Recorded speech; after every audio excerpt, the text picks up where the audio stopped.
প্রয়াত হলেন প্রভাতী সংবাদপত্র দৈনিক দেশের কথার বার্তা সম্পাদক কাজল দত্ত। তার প্রয়াণের খবরে রাজ্যের সাংবাদিক মহলে নেমে আসে গভীর শোকের ছায়া। সোমবার আগরতলা প্রেস ক্লাবে তার দেহ রাখা হলে সাংবাদিক শুভানুধ্যায়ী এবং বিভিন্ন মহলের মানুষ শেষ শ্রদ্ধা জানান। প্রেস ক্লাবের সভাপতি প্রণব সরকার, সম্পাদক সহ প্রেস ক্লাবের সদস্য ও বিভিন্ন সংবাদ মাধ্যমের সাংবাদিকরা পুষ্পার্ঘ্য অর্পণ করে প্রয়াত সাংবাদিকের প্রতি শ্রদ্ধা নিবেদন করেন।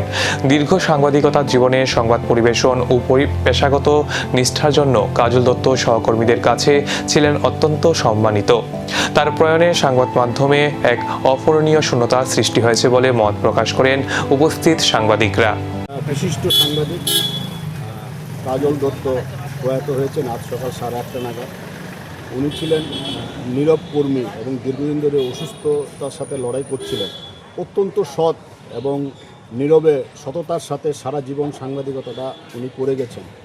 বর্তমান প্রজন্মে হয়তো ওনাকে ওইরকমভাবে চেনে না, কিন্তু বর্তমান প্রজন্ম যদি ওনার জীবনধারা জানে তাহলে আমি বলবো যে উনি যে জীবনধারাতে সাংবাদিকতাটা করে গেছেন, অত্যন্ত সততার সাথে নীরবে করে গেছেন, বর্তমান প্রজন্মের কাছে এটা অত্যন্ত প্রয়োজন।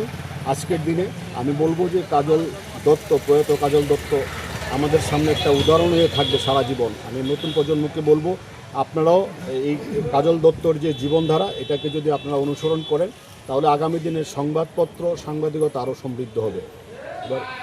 কলম থেমে গেলেও সংবাদ জগতের প্রতি তার নিষ্ঠা ও অবদান দীর্ঘদিন স্মরণে রাখবে সহকর্মী থেকে পাঠক, এমনটাই বলছেন সাংবাদিক মহল।